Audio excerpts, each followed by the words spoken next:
This is the story of a man named Stanley. Stanley worked for a company in a big building where he was employee number 427. Employee number 427's job was simple. He sat at his desk in room 427 and he pushed buttons on a keyboard. Orders came to him through a monitor on his desk, telling him what buttons to push, how long to push them, and in what order. This is what employee 427 did every day of every month of every year. And although others might have considered it soul-rending, Stanley relished every moment that the orders came in, as though he had been made exactly for this job. And Stanley was happy. And then one day, something very peculiar happened. Something that would forever change Stanley. Something he would never quite forget. He had been at his desk for nearly an hour when he realized that not one single order had arrived on the monitor for him to follow. No one had showed up to give him instructions, call a meeting, or even say hi. Never in all his years at the company had this happened, this complete isolation. Something was very clearly wrong. Shocked, frozen solid, Stanley found himself unable to move for the longest time. But as he came to his wits and regained his senses, he got up from his desk and stepped out of his office.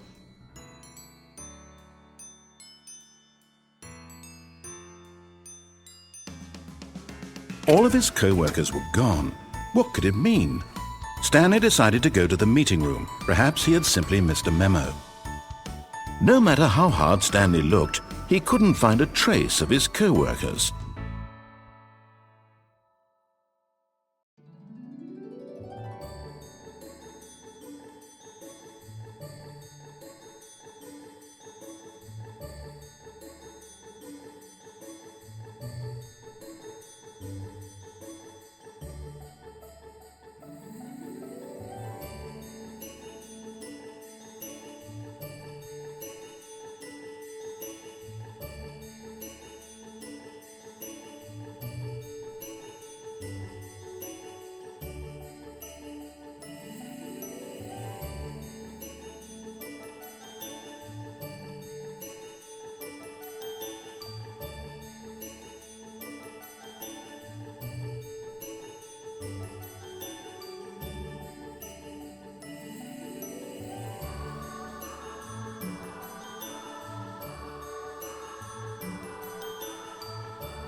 Stanley went around touching every little thing in the office, but it didn't make a single difference, nor did it advance the story in any way.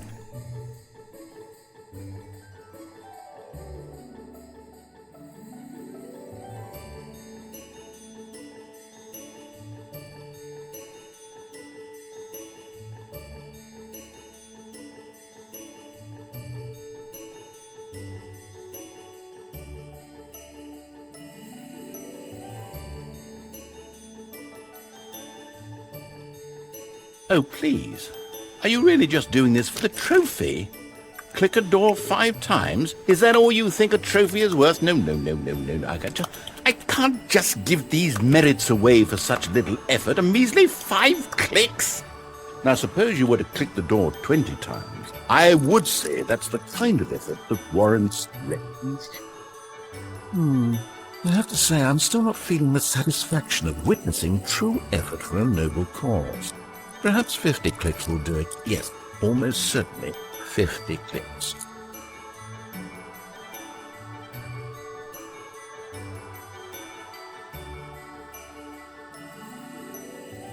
No, I'm still not feeling it. I want this trophy to have meant something. It has to be a true reward for valiant effort. I want to see some hustle, Stanley. I want to see commitment, a willingness to go all the way no matter the cost. Why don't you go put 20 clicks into door number 417?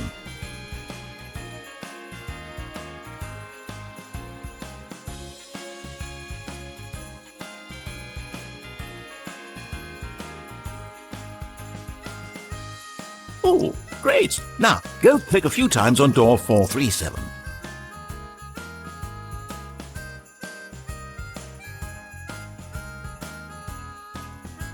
Excellent. I think we're getting somewhere. Now, door 415. Let's give it 10 clicks or so.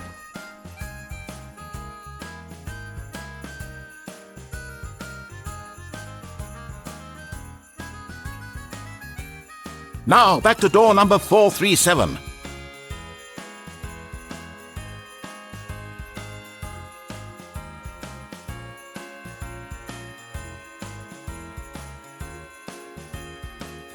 Let's see. How about you click on, well, I don't know, the copy machine? All right, back to room 417. I'm really feeling it now. I think we're getting somewhere. Okay, now go climb on employee 419's desk.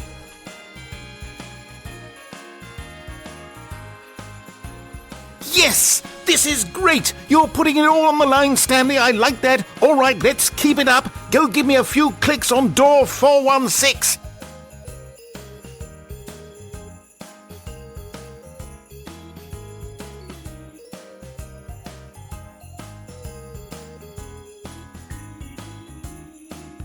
At first, Stanley assumed he'd broken the map until he heard this narration and realized it was part of the game's design all along. He then praised the game for its insightful and witty commentary into the nature of video game structure and its examination of structural narrative tropes. So, now that you're here, what do you think? Isn't this a fun and unique place to be? Why don't we take a minute just to drink it all in? Okay, I'm over it now. What do you think? Are you sick of this gag yet?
At first, Stanley assumed he'd broken the map until he heard this narration and realized it was part of the game's design all along.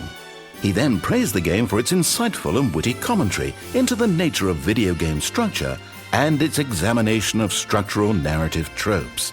So, now that you're here, what do you think? Isn't this a fun and unique place to be? Why don't we take a minute just to drink it all in?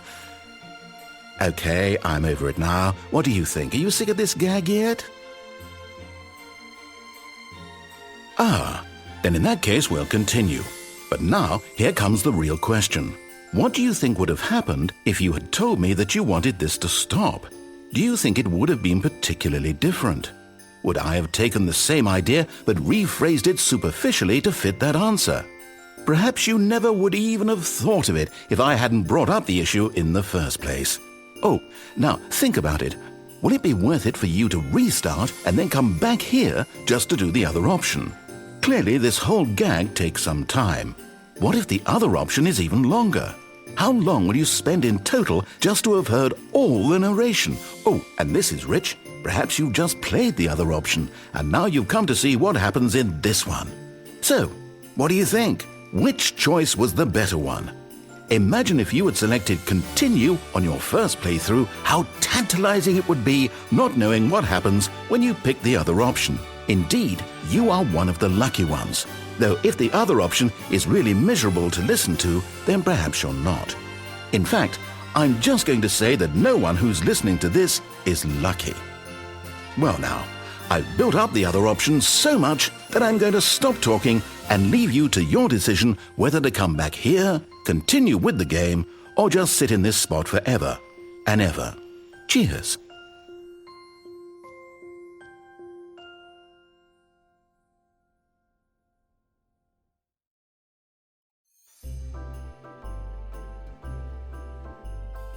But Stanley just couldn't do it.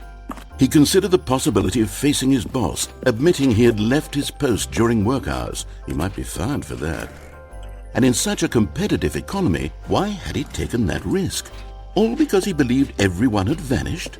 His boss would think he was crazy. And then something occurred to Stanley. Maybe, he thought to himself, maybe I am crazy. He looked down at the bucket in his arms. Am I crazy? He asked the bucket. The bucket returned his gaze, but said nothing at all. That's strange, Stanley thought. Usually the bucket is a source of guidance and wisdom for me in difficult times such as these. He held the bucket close, yet felt none of its familiar reassurance and comfort. And that's when Stanley realized, this isn't my bucket. It's just a normal, everyday bucket. Someone else's bucket, perhaps. How did I end up with someone else's bucket? This is all terribly... Surely no good would come from this. Who knows what sorts of bizarre hallucinations Stanley might experience without the psychologically grounding presence of his bucket. And indeed, now he noticed that the rooms were repeating, which was, of course, very odd. And now he felt himself floating off the ground.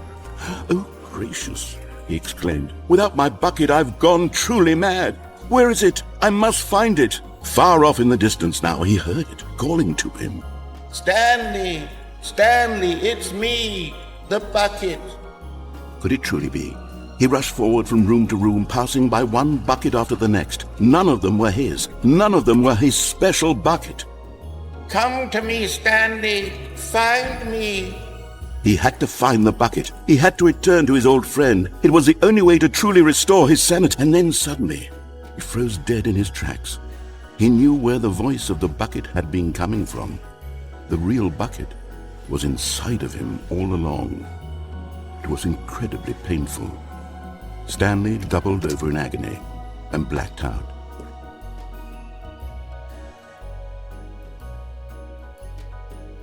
This is the story of a woman named Mariella. Mariella woke up on a day like any other. She arose, got dressed, picked up her bucket of comfort and security, and walked to her place of work. But on this particular day, her walk was interrupted by the body of a man who had stumbled through town, talking and screaming to himself, and then collapsed dead on the sidewalk. Right away, she knew what the problem was. This man had no bucket. Of course he'd gone mad, ranting and raving about a narrator describing all of his actions and how everything is predetermined and free will is an illusion and it's all just a video game. It could all have been prevented if only he'd taken his bucket with him. Perhaps he didn't even realize he'd forgotten his bucket at home in the first place. How cruel the world can be, Mariella thought, and she hugged her own bucket even tighter. But of course, she had no time for this. There were a myriad of confusing problems she would soon have to confront at work, for which her bucket would provide absolute guidance and total clarity on everything.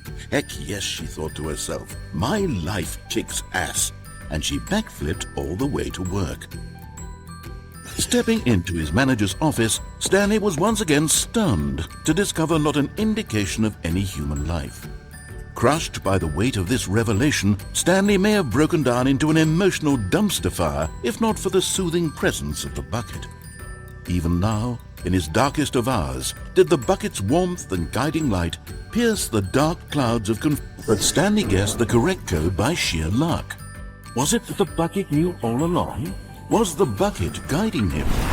Yes, this is certainly the most logical explanation.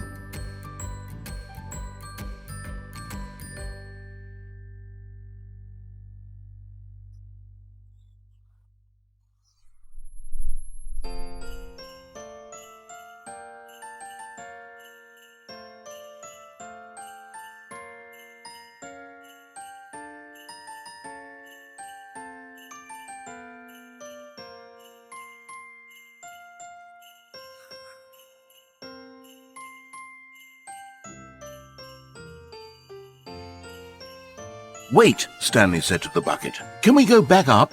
When I was pressing those keypad buttons, there was something very intriguing about the number 3. I want to go back so I can try pressing the number 3 again. The bucket said nothing.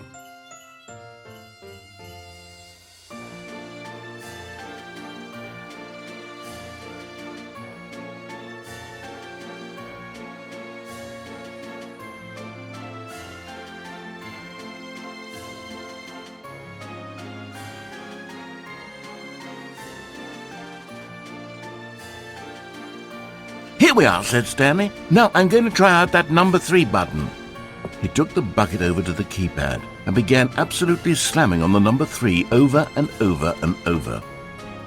Wow, he said. The number 3 is such a special button. I'm having the time of my life.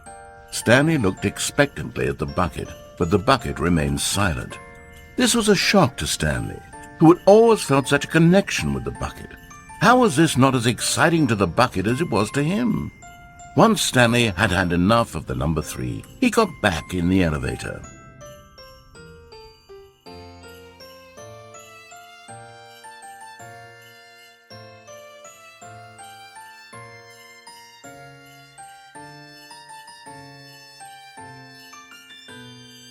Perhaps the bucket had missed something. Perhaps it had not seen how much joy Stanley got from slamming the number 3 repeatedly.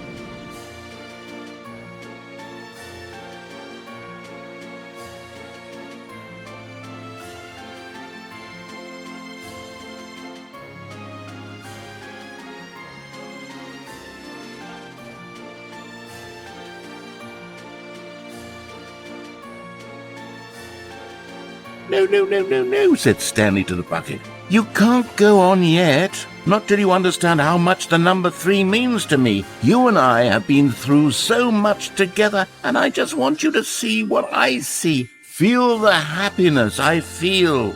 He smiled at the bucket, and the bucket said nothing.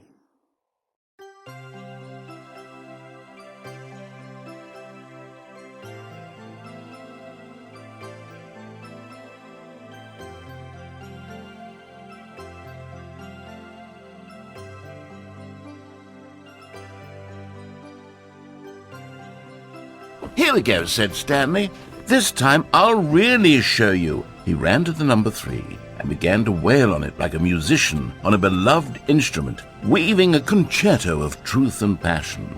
He wielded the number 3 like a fine artist would wield a paintbrush. He told stories through the number 3, stories of his dreams and hopes and fears. And the whole time, he looked to his bucket for a reaction of some kind. Anything to let him know that the bucket appreciated what he was doing. The bucket conveyed absolutely nothing at all, only silence. Crushed by a wave of dejection, Stanley returned to the elevator.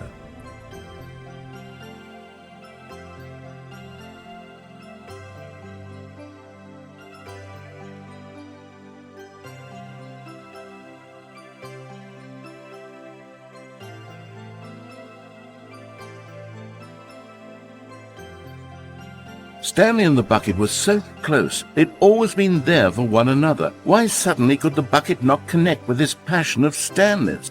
The question caused Stanley to ruminate the whole way down the elevator.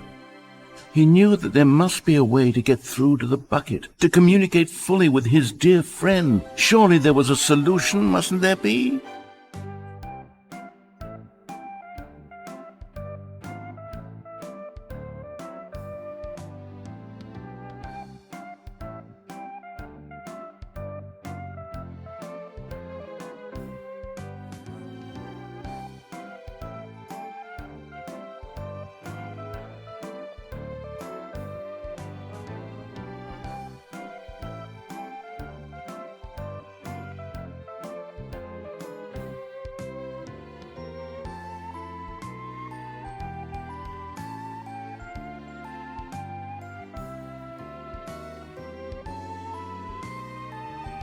"Ah," said Stanley, "I know what to do. I know how to fully express this feeling in my heart."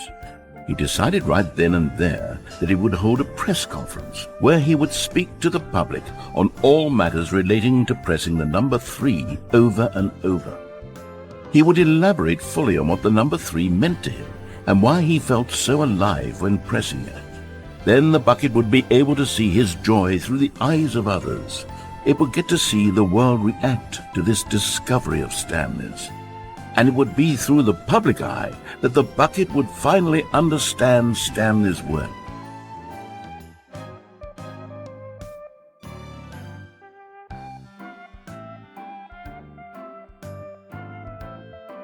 For months he advertised and marketed his press conference, building excitement around it, developing and rehearsing it until it couldn't be refined a single measure further.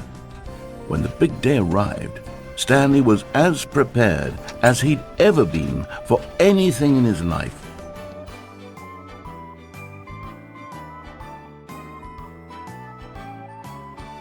This was it. One last chance to win the bucket over. One opportunity to share a true connection with a loved one.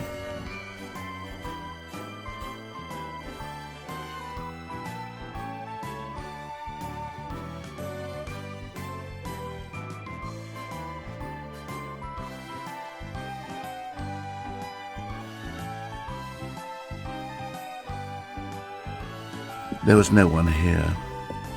Nobody had come to the press conference to hear Stanley speak, to listen to him talk about what it really means to press the number 3 on a keypad over and over. He was unloved, uninteresting, he was a failure, and in that moment Stanley knew that the bucket would never again take him seriously. There would be no connection, no deeper understanding. The bucket merely sat there in his arms, indifferent. And so it began that slowly, over many years, the two of them grew more and more distant. They spoke less and less, neither wishing to state the obvious, that any sense of real respect between them had eroded since that day at the press conference. There would be no more games, no more long conversations about passion and pursuit, only a silence that consumed the space between friends.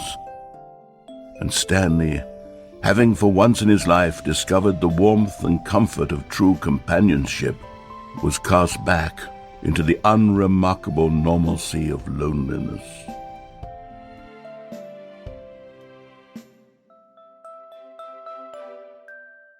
But just as Stanley was about to proceed further into the mind control facility, he tripped and fell over the railing and into the dark void below.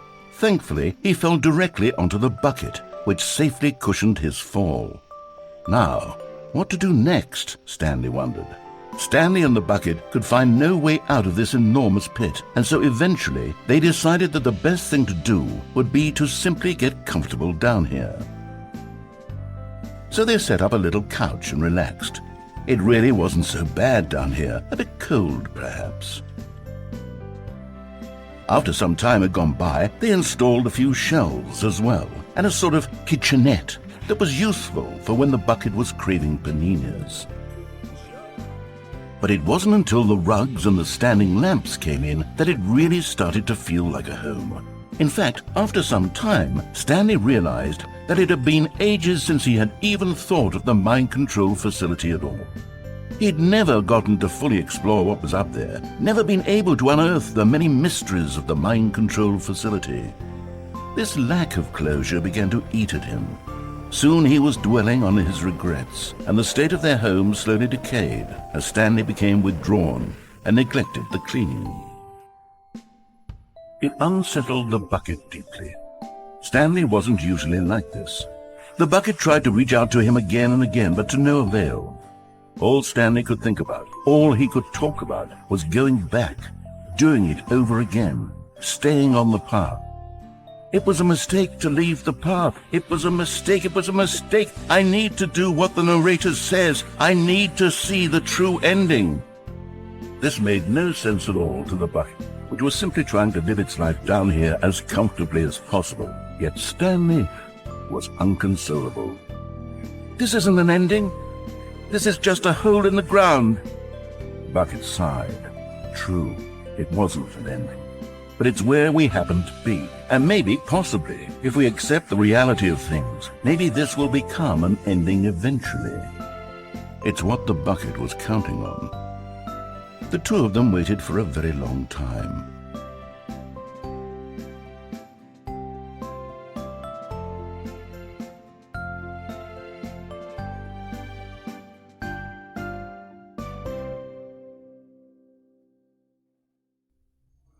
Yes, Whispered the Bucket into Stanley's ear.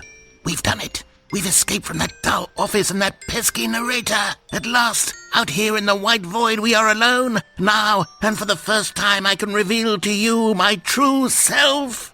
The Bucket began to tell Stanley of its life and its history, of the countless wars it witnessed, desecrating the land and lives of untold numbers of innocent humans, and the Bucket's own complicity therein, of sadness and regret, and the many years it spent dwelling on the actions it might have taken to curb the madness and the decay, if only it had been stronger, of hope and redemption, and its crusade to uplift the stock of life for the common man, to manifest justice where none existed, and the bittersweet reality of time, to see one's dreams and wishes met halfway, meted out in parcels like charity, and abandoned as soon as the warm glow of inspiration begins to dim.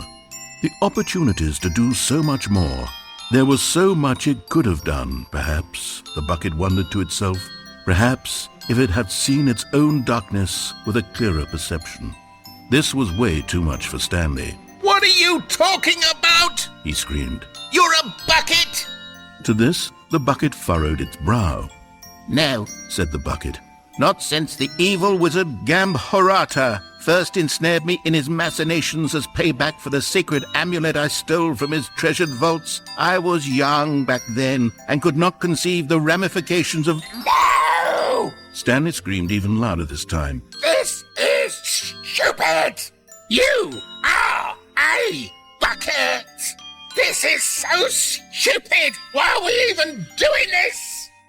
As Stanley screamed and screamed and screamed, the Bucket revealed its true form, transforming into a mighty beast of untold power, its fangs glistening like...